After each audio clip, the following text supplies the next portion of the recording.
নির্বাচন ঘিরে চাঁপাইনবাবগঞ্জ সীমান্তে অবৈধ অস্ত্রের ঝনঝনানি, টহল জোরদার।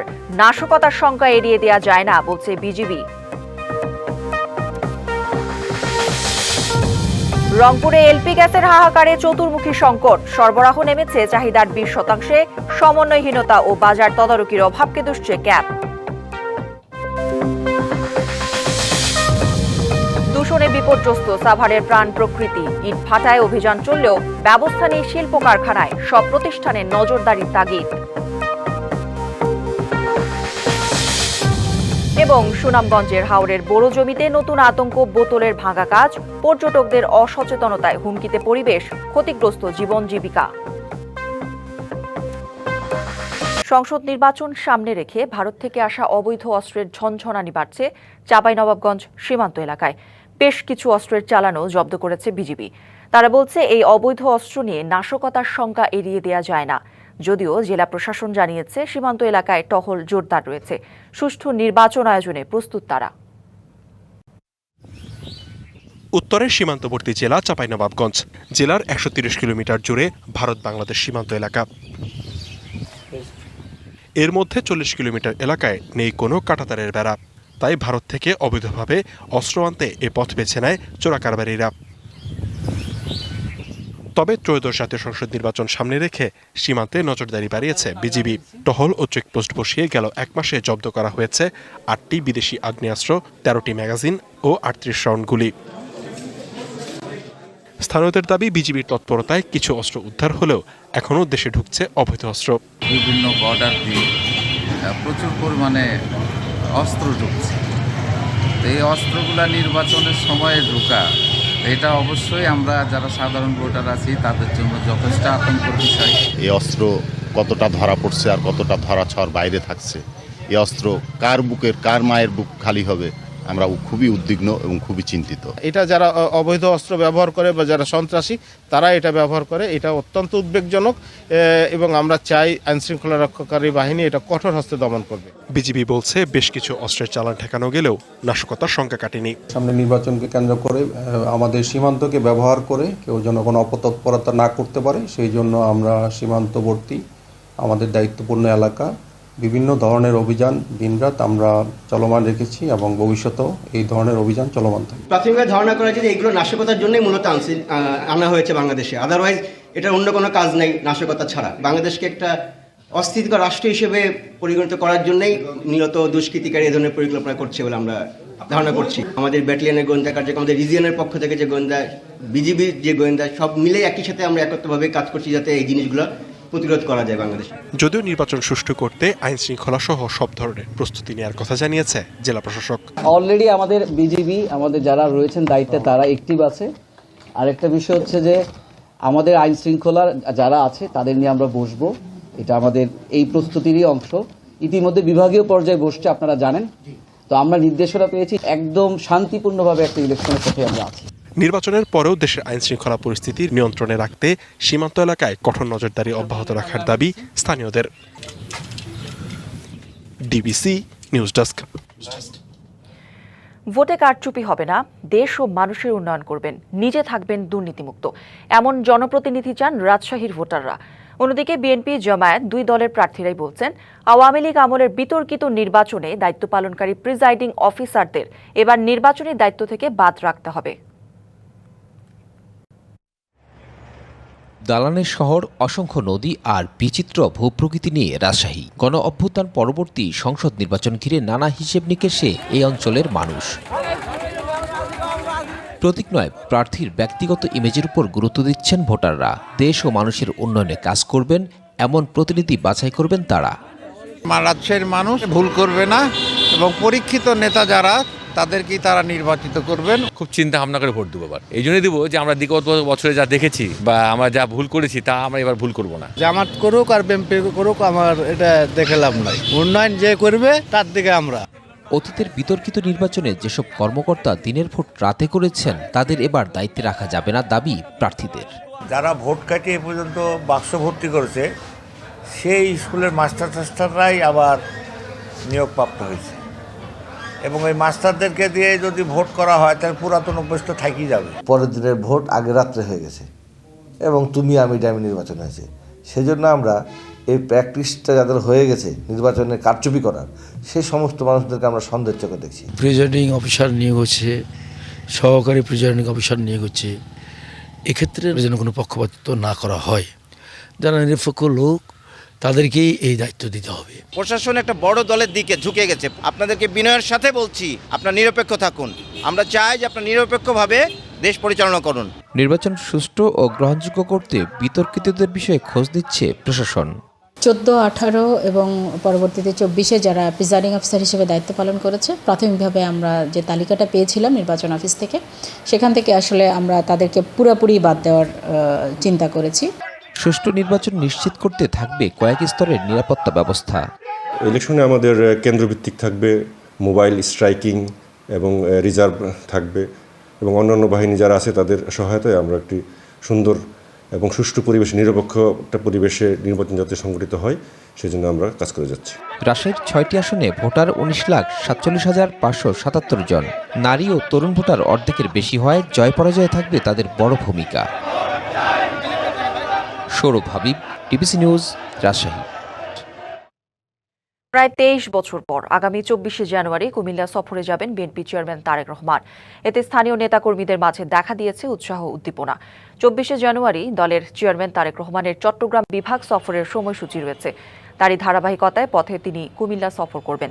যানজট সহ জনদুর্ভোগ এড়াতে ঢাকা চট্টগ্রাম মহাসড়ক সংলগ্ন কুমিল্লা সদর দক্ষিণ উপজেলার ডিগবাজি মাঠে জনসভার স্থান নির্ধারণ করা হয়েছে। বৃহস্পতিবার জনসভার স্থান নির্ধারণের সময় কুমিল্লা দক্ষিণ জেলা ও মহানগরের নেতৃবৃন্দ উপস্থিত ছিলেন। দেশের অন্যান্য অঞ্চলের মতো উত্তরের জেলার রংপুরেও চলছে তীব্র এলপি গ্যাস সংকট। সরবরাহে বিঘ্ন ঘটায় মারাত্মক প্রভাব পড়েছে বাসাবাড়ির রেস্তোরাঁয়। প্রায় অচল গ্যাস চালিত যানবাহন। এলাকায় প্রতি মাসে প্রায় 2000 মেট্রিক টন সিলিন্ডার ও 4500 মেট্রিক টন এলপিজি গ্যাসের চাহিদা থাকলেও সরবরাহ নেমেছে 20%।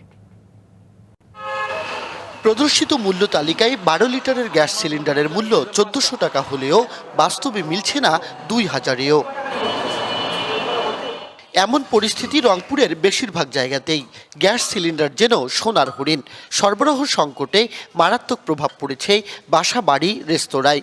এক দোকানে যাচ্ছে 1650, আর এক দোকানে 1700। তো এইভাবে হুট করে দাম বাড়লে মানুষ ভোগান্তিতে পড়ে। যে গ্যাস আমরা 1300 টাকা দিয়ে কিনতাম, সেটা এখন 1850 টাকারও বেশি লাগতেছে, আবার পাচ্ছি না গ্যাস। প্রায় বন্ধ গ্যাস চালিত বিভিন্ন যানবাহন। এতে বেকার হয়ে পড়েছেন অনেকেই। স্টেশনগুলোতে চাহিদা অনুযায়ী গ্যাস না মেলায় ক্ষুব্ধ পরিবহন চালক ও মালিকরা। কী কারণে যে এই গ্যাসের এই অবস্থা বলতে পারতেছি না বাবা, আমরা ড্রাইভাররা খুব সমস্যার মধ্যে আছি। 8-10টা পাম্পে আমি যাওয়া আসা করছি, কোথাও আমি গ্যাস পাইনি। আমরা সব গাড়িতে 1000 টাকা করে গ্যাস দেবো করে, এইভাবে প্রায় সব গাড়িতে গ্যাস দিই। চাহিদা অনুযায়ী তো গ্যাস পাইতেছি না। ডিলারদের তথ্য, বিভাগের 8 জেলায় প্রতি মাসে সিলিন্ডার গ্যাসের চাহিদা প্রায় 1800 থেকে 2000 মেট্রিক টন। আর পরিবহনের জন্য এলপিজি স্টেশনে এই পরিমাণ 5000 মেট্রিক টন। কিন্তু 3 সপ্তাহ ধরে সরবরাহ নেমে এসেছে চাহিদার মাত্র 20%। পার মাসে গ্যাস প্রায় 1.25 লাখ কেজি গ্যাসের প্রয়োজন। সেখানে আমরা 25%, 30% গ্যাস পাচ্ছি। সরকারকে এবং যারা ইম্পোর্টার, সরকারের পক্ষ থেকে তাদেরকে সহযোগিতা করলে আমার মনে হয় খুব তাড়াতাড়ি এই সংকটটা কেটে যাবে। Consumer association of Bangladesh cab বলছে, আমদানি চেইনের জটিলতা, স্থানীয় বাজারে তদারকির অভাব ও সমন্বয়হীনতায় হঠাৎ এই অস্থিরতা। তবে ভোক্তা অধিকার অধিদপ্তরের মতে জনবল সংকটের কারণেই তৈরি হয়েছে এমন পরিস্থিতি। জেলা প্রশাসনের সহায়তায় এই সপ্তাহের মধ্যে এটা ন্যায্য মূল্যে বা সরকার নির্ধারিত মূল্যে ভোক্তাদের নাগালের মধ্যে চলে আসবে। শুধু রংপুর নয়, এটা একটা জাতীয় ইস্যু হয়ে গেছে। তো এই কারণে আমরা নীতি নির্ধারকরা অবশ্যই তাদের মতো করে চিন্তাভাবনা করছে। আমরা আমাদের সাধ্যের মধ্য থেকে যে অভিযানগুলো চালানো দরকার সেগুলো আমরা পরিচালনা করছি। রংপুরের 8 জেলার 247টি এলপিজি স্টেশন ও ডিলার পয়েন্টের বেশিরভাগেই গ্যাস সরবরাহ সীমিত। Majed Masud, DBC news, Rangpur. Degraded airshed ঘোষিত সাভার উপজেলার বায়ুমান উন্নয়নে ইটভাটা বন্ধে হাতে গোনা অভিযান চললেও নজরের বাইরে অন্য প্রতিষ্ঠানগুলো। অবৈধ সীসা কারখানা সহ বিভিন্ন শিল্প কারখানা প্রতিনিয়ত বিষিয়ে তুলছে পরিবেশ। বাসাবাড়ির বর্জ্য, গাড়ির কালো ধোঁয়ায়ও দূষিত হচ্ছে বাতাস। বায়ু দূষণ রোধে সব প্রতিষ্ঠান নজরদারির আওতায় আনার পরামর্শ পরিবেশবিদদের। শিল্পাঞ্চল ও নগরায়নের প্রভাবে রাজধানীর উপকণ্ঠ সাভারে প্রতিনিয়ত গড়ে উঠছে অসংখ্য প্রতিষ্ঠান, সেই সাথে পাল্লা দিয়ে বাড়ছে জনসংখ্যা। ঘনবসতিপূর্ণ এই শিল্পাঞ্চলের বায়ুমান মাত্রা অতিক্রম করে মারাত্মক দূষিত হওয়ায় গেল বছর ডিগ্রেডেড এয়ারশেড ঘোষণা করা হয়। এর পরপরই দূষণ ছড়ানোর অন্যতম উৎস ইটভাটা বন্ধে উদ্যোগ নেয় পরিবেশ অধিদপ্তর।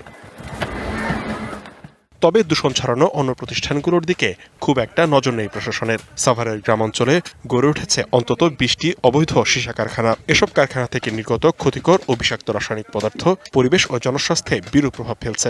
ব্যাটারি, পুরাতন ব্যাটারি, ভাঙাচোরা সীসা চাপাটি আছে, এটাতে কাটি আগুন লেগে দিয়ে মাঝে মাঝে কয়লা দিব, কিছু দিয়ে তারপরে জ্বালানো হবো। জ্বালানোর পরে ওটি চায়নাকে দেওয়া হয়। সড়ক মহাসড়কের পাশে খোলা স্থানে ফেলা হচ্ছে বাসাবাড়ির বর্জ্য। সেখানেই পুরানো ধোঁয়া প্রতিনিয়ত বাড়িয়ে তুলছে দূষণের মাত্রা। একটা মানুষ দেওয়া দেয় না, গাড়ি দেওয়া দেয় না, হালাইতে একবার পুরো রাস্তার ভিতরে নিয়ে হালাই দিচ্ছে। মাঝে মাঝে এই ময়লাগুলো আগুন ধরায় পুড়ে, তো কালো ধোঁয়া, সেটাও পরিবেশ নষ্ট করে। ফিটনেসবিহীন গাড়ির কালো ধোঁয়া সহ অপরিকল্পিতভাবে গড়ে ওঠা শিল্প কারখানাগুলো এই অঞ্চলের বায়ু দূষণ করছে প্রতিনিয়ত।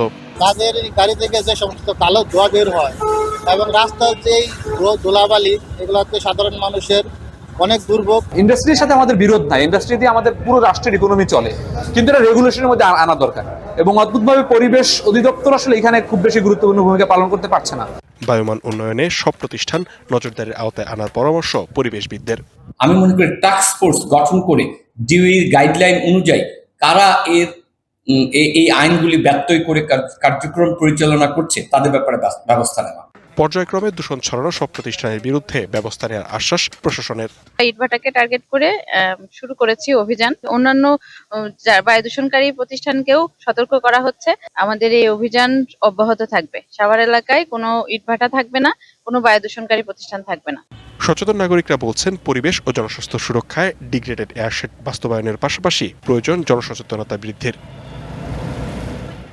DBC news desk. Degraded airshed ঘোষিত সাভার উপজেলার বায়ুমান উন্নয়নে ইটভাটা বন্ধে হাতে গোনা অভিযান চললেও নজরের বাইরে অন্য প্রতিষ্ঠানগুলো। অবৈধ সীসা কারখানা সহ বিভিন্ন শিল্প কারখানা প্রতিনিয়ত বিষিয়ে তুলছে পরিবেশ। দর্শক, এই নিয়ে আরও জানাতে সাভার থেকে যুক্ত হচ্ছেন সহকর্মী শফি মাহমুদ। শফি, বায়ু দূষণ রোধে সরকারের পক্ষ থেকে কোনো পদক্ষেপ নেওয়া হয়েছে কিনা জানাবেন। আসলে সরকারের পক্ষ থেকে যেটি নেওয়া হয়েছে, যেহেতু গত বছর আগস্টের দিকে পরিবেশ অধিদপ্তর প্রজ্ঞাপন জারি করে সাভার অঞ্চলকে দেশের প্রথম ডিগ্রেডেড এয়ারশেড ঘোষণা করে, এবং সেই পরিপত্রে কিন্তু উল্লেখ ছিল যে সেপ্টেম্বর মাসের পর থেকে সাভার অঞ্চলে বায়ু দূষণকারী ইট ভাটা সহ কোনো ধরনের প্রতিষ্ঠান থাকতে পারবে না।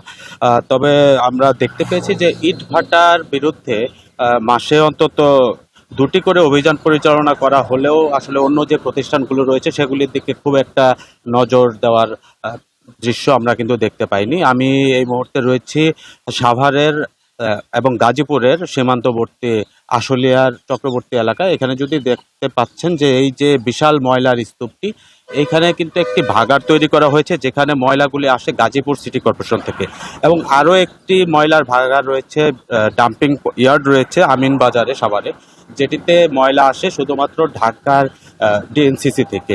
তো এই 2টি ময়লার ভাগাড় এই সাভার অঞ্চলে অবস্থিত হলেও দুঃখজনকভাবে সত্য যে এই সাভার অঞ্চলে যারা বসবাস করে এবং যে সব শিল্প কারখানা রয়েছে সেগুলির জন্য কিন্তু এখন পর্যন্ত সাভার অঞ্চলে কোনো ধরনের নির্ধারিত স্থান বা ময়লার ভাগাড় অথবা বর্জ্য ব্যবস্থাপনার কোনো ধরনের ব্যবস্থাই কিন্তু আজ পর্যন্ত নেওয়া হয়নি। তো এইসব মিলিয়ে এই যে ময়লা আবর্জনাগুলি সড়কের পাশে ফেলা হচ্ছে, এবং এখানে এই যে ধোঁয়াগুলি দেখতে পাচ্ছেন, এটা আসলে এখানে আগুন দিয়ে রাখা হয়েছে, যে ধোঁয়াটা সরাসরি মহাসড়কের মধ্যে চলে আসে, এবং মহাসড়কে যখন এই ধোঁয়াটা চলে আসে তখন কিন্তু এখানে যারা সড়কে যেসব যানবাহন চলাচল করে সেটিও দুর্ঘটনায় পড়ার একটি আশঙ্কা থাকে। তো জনস্বাস্থ্য এবং বিভিন্ন দিক বিবেচনায় আসলে প্রশাসনের আরও বেশি সজাগ দৃষ্টি রাখা উচিত বলে এই অঞ্চলের বাসিন্দারা জানান। গৌরী। শফি, ধন্যবাদ আপনাকে। মাদারীপুরের রাজৈরে ব্যাংকের ডিপোজিট সার্ভিস রিপ্রেজেন্টেটিভ ডিএসআর এর কাছ থেকে 24 লাখ টাকা ছিনতাইয়ের অভিযোগ উঠেছে। বৃহস্পতিবার সন্ধ্যার দিকে ঢাকা বরিশাল মহাসড়কের কামালদি ব্রিজে এই ঘটনা ঘটে। ভুক্তভোগী সুষময় চক্রবর্তীর দাবি, তিনি ডাচ বাংলা ব্যাংকের মোবাইল ব্যাংকিংয়ের নগদ 24 লাখ টাকা বাজিতপুরের মজুমদার বাজার শাখায় জমা দিতে যাচ্ছিলেন। কামালদি ব্রিজের ওপর 5 জন তার মোটরসাইকেল থামায়। কথা বলার ছলে মুখের সামনে কিছু ধরে, এরপর টাকার ব্যাগ নিয়ে মাদারীপুরের দিকে চলে যায় ছিনতাইকারীরা। পুলিশের ধারণা, শয়তানের নিঃশ্বাস মুখের সামনে ধরে টাকার ব্যাগটি নিয়ে যেতে পারে। অপরাধীদের ধরতে তদন্ত চলছে।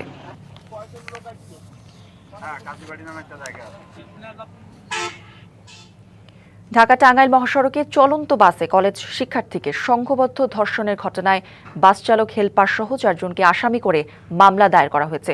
এ ঘটনায় জড়িত থাকার অভিযোগে 3 জনকে গ্রেপ্তার করে টাঙ্গাইল সদর থানায় হস্তান্তর করেছে পুলিশ। একজন পলাতক রয়েছে। বৃহস্পতিবার দুপুরে ঢাকা টাঙ্গাইল মহাসড়কের করটিয়া আন্ডারপাস এলাকা থেকে বাসের চালক ও সহযোগীকে আটক করা হয়। পুলিশ জানায়, বুধবার রাত 11:30টার দিকে মিরপুর সরকারি বাংলা কলেজের দর্শন বিভাগের ছাত্রী সাভারের রেডিও কলোনি থেকে আশুলিয়া যেতে সাভার পরিবহনে ওঠেন। বাসের যাত্রীরা নামার পর কলেজ ছাত্রীকে জোর করে আটকে রেখে তার সাথে থাকা স্বর্ণালংকার, টাকা ও মোবাইল ফোন ছিনিয়ে নেয়। পরে বাসটি বিভিন্ন জায়গায় ঘোরাফেরা করে রাতভর ধর্ষণ করে তা ভিডিও ধারণ করে। মাঘের শুরুতে দেশের নানা প্রান্তে চলছে মৃদু শৈত্যপ্রবাহ। কনকনে ঠান্ডায় বিপর্যস্ত জনজীবন। সকালে ঠাকুরগাঁওয়ের সর্বনিম্ন তাপমাত্রা রেকর্ড করা হয় 9 ডিগ্রি সেলসিয়াস। কুয়াশার সঙ্গে হিমেল বাতাসে স্থবির হয়ে পড়েছে স্বাভাবিক জীবনযাপন। এদিকে চুয়াডাঙ্গায় টানা 8 দিন শৈত্যপ্রবাহের পর গত মঙ্গলবার তাপমাত্রার পারদ কিছুটা বাড়লেও আবার শুরু হয়েছে মৃদু শৈত্যপ্রবাহ। আজ সর্বনিম্ন তাপমাত্রা 9.7 ডিগ্রি সেলসিয়াস। দীর্ঘ সময় শীত আবহাওয়া থাকায় ঠান্ডাজনিত রোগের সংক্রমণও উদ্বেগজনক হারে বেড়েছে। কুড়িগ্রামে ঘন কুয়াশা কমলেও মাঘের কনকনে ঠান্ডা কমেনি। দিনে সূর্যের দেখা মেলায় তাপমাত্রা সামান্য বৃদ্ধি পেলেও বাড়েনি রাতের তাপমাত্রা। জেলায় সর্বনিম্ন তাপমাত্রা 10.2 ডিগ্রি সেলসিয়াস।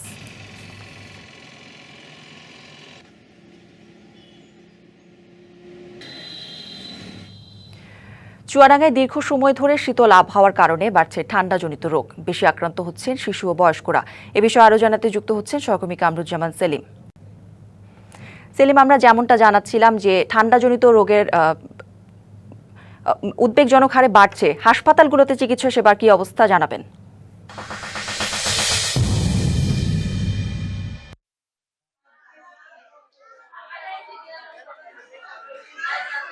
করি আসলে পৌষের শুরুতেই কিন্তু চুয়াডাঙ্গায় কিন্তু শীতের যে দাপট সেটি শুরু হয়েছে। সেই শীতের দাপটের সাথে সাথে কিন্তু হাসপাতালগুলোতে বিভিন্ন রোগের সংখ্যা বাড়ছে। বিশেষ করে শিশুদের কিন্তু ডায়রিয়া রোগীর সংখ্যা কিন্তু আশঙ্কাজনক হারে বাড়ছে। আমি এখন দাঁড়িয়ে আছি সদর হসপিটালে।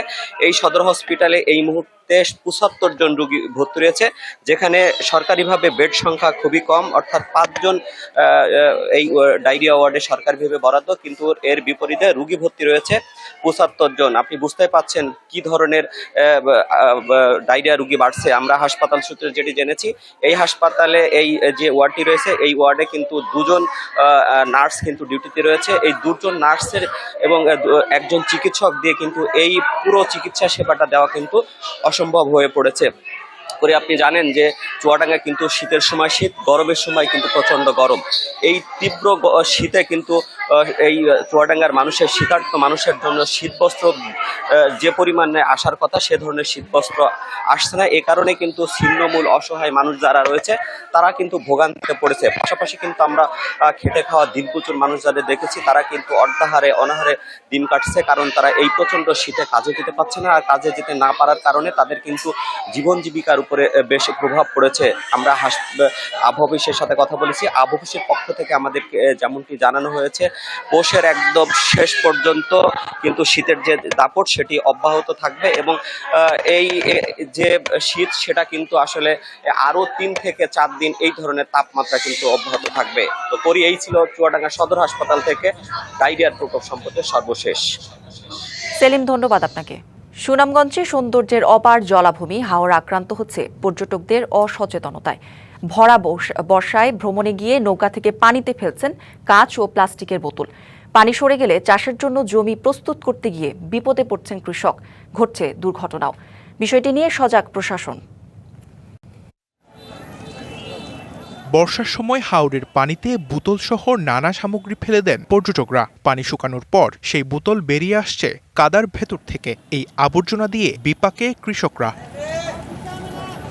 চাষের জন্য মাটি প্রস্তুত করতে গিয়ে অনেক সময় ট্রাক্টরের চাপে কাঁচ ও প্লাস্টিকের শক্ত বোতল ভেঙে হাত পা কেটে যায় কৃষকের। বোতলগুলা আমরা ক্ষেতের মধ্যে ফেলাই, এগুলা আমার এই যে ট্র্যাক্টরে হাল বায়, ট্র্যাক্টরের লাঙ্গলের বাড়িতে বোতলগুলা ভাঙ্গে চিত্রা পরে কৃষকদের এরা রুয়াইতে দল চাপ দিয়ে বাঁচতে হাত কাটে, পাও কাটে। হাত কাটিয়েছি, পাও কাটিয়েছি, 2 মাস 3 মাস বুঝতে লাগে।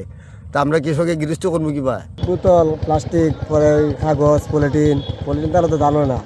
পরিবেশবিদরা বলছেন, পর্যটকদের অসচেতন আচরণ হাওর এলাকার জীবন ও জীবিকাকে ধ্বংসের দিকে ঠেলে দিচ্ছে। পর্যটকরা যদি দায়িত্বশীল না হন তাহলে এই ঘটনা ঘটতেই থাকবে। আমি মনে করি যে পর্যটকদের আরো দায়িত্ব নিয়ে কাজ করতে হবে এবং তারা অবশ্যই আর এই ধরনের কাচের বোতল পানিতে ফেলবেন না বা হাওড়ে ফেলবেন না। এর পাশাপাশি এইখানে যারা মাঝিরা আছেন, গাইড আছেন, প্রশাসন আছে, তাদেরকেও দায়িত্ব নিয়ে এগুলো বন্ধ করতে হবে। দায়িত্বশীল পর্যটন যদি নিশ্চিত করা না যায় তাহলে এই টাঙ্গুয়ার পর্যটন এলাকার জন্য কোনোভাবেই কাজে আসবে না। ঘটনা নিয়ে সজাগ প্রশাসন, পর্যটকবাহী নৌচালকদের নিয়ে সচেতনতামূলক কর্মশালা আয়োজন করা হচ্ছে। ওটা আসলে আমরা এখন সামাজিক সচেতনতা বা যারা হাউস বোট গুলো আছে এগুলোতে সচেতনতামূলক কার্যক্রম শুরু করতে হবে। এটা যেটা হয়েছে এটা আসলে খুবই ঘৃণিত কাজ করছে আর কি। যারাই নিক্ষেপ করছে বোতল গুলো, তো সামনের সিজনের শুরু থেকে আমরা এই বিষয়গুলো মনিটরিং করবো। হাওরের সৌন্দর্য দেখতে আসা পর্যটকদের অসচেতনতার খেসারত দিচ্ছেন কৃষকরা। এখনই কার্যকর ব্যবস্থা না নিলে ক্ষতিগ্রস্ত হবে পুরো হাওর ভিত্তিক কৃষি ও পরিবেশ।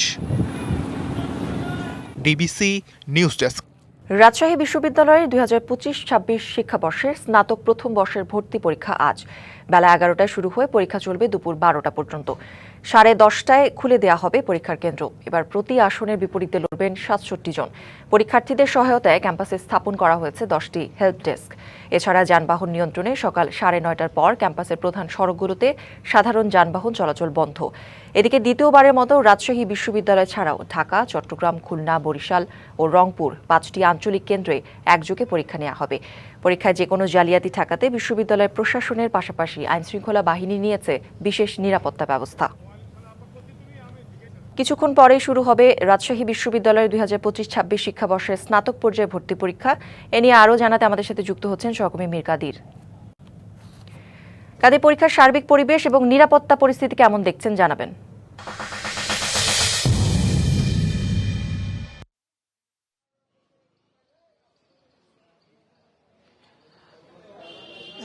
কৌরি আজ থেকে কিন্তু রাজশাহী বিশ্ববিদ্যালয় 2025-26 শিক্ষাবর্ষের ভর্তি পরীক্ষা শুরু হবে। আজ প্রথম দিন সি ইউনিট অর্থাৎ বিজ্ঞান বিভাগের ভর্তি পরীক্ষার মধ্য দিয়ে কিন্তু এবারের ভর্তি পরীক্ষা শুরু হচ্ছে। আগামীকাল এ ইউনিট অর্থাৎ মানবিক বিভাগের ভর্তি পরীক্ষা হবে এবং আগামী 24 জানুয়ারি সেদিন বি ইউনিট অর্থাৎ বাণিজ্য বিভাগের ভর্তি পরীক্ষা অনুষ্ঠিত হবে। এবারের আজকের যে সি ইউনিটের ভর্তি পরীক্ষা, এই আজকের সি ইউনিটের ভর্তি পরীক্ষা 2টি শিফটে অনুষ্ঠিত হবে। 11টা থেকে 12টা একটি শিফট এবং 3টা থেকে 4টা মোট 2টি শিফটে কিন্তু এবারের ভর্তি পরীক্ষা অনুষ্ঠিত হবে। আরেকটি বিষয় জানিয়ে রাখি, এবার কিন্তু মোট আসন সংখ্যা 4017টি। এর বিপরীতে আবেদন করেছে 2,72,226টি আবেদন কিন্তু জমা পড়েছে। আর একটা বিষয় বলে রাখি, এবারে ভর্তি পরীক্ষা কিন্তু এমসিকিউ পদ্ধতিতে অনুষ্ঠিত হবে। আর জালিয়াতি ঠেকাতে কিন্তু বিশ্ববিদ্যালয় প্রশাসন সব ধরনের ব্যবস্থা রেখেছে। তারা সেলফি পদ্ধতি যুক্ত করেছে, যাতে এর আগে দেখা গেছে বিভিন্ন সময় প্রক্সি কাণ্ডে কিন্তু বিভিন্ন জনকে জালিয়াতি ধরা পড়েছে, যে কারণে কিন্তু নতুন করে তারা সেলফি পদ্ধতি চালু করেছে, যাতে কেউ আসলে প্রক্সি কাণ্ড কিংবা কোনো জালিয়াতি না করতে পারে। প্রশাসন বলছে যে তারা সর্ব ধরনের প্রস্তুতি রেখেছে। রাজশাহী বিশ্ববিদ্যালয় থেকে এই ছিল সর্বশেষ তথ্য। কাদির, ধন্যবাদ আপনাকে। বরিশালে শীতের সবজির দাম বেড়েছে কেজি প্রতি 5 থেকে 10 টাকা পর্যন্ত। মাছের দামও চড়া। সাপ্তাহিক ছুটির দিনে বাজারের হালচাল জানাতে সরাসরি যুক্ত হচ্ছেন সহকর্মী জিয়াদ মাহমুদ। জিয়াদ, জানাবেন যে হঠাৎ করে শীতের সবজির দাম বাড়ার কারণ কি এবং ক্রেতাদের প্রতিক্রিয়া সম্পর্কেও জানতে চাই, বিক্রেতারা কি বলছেন।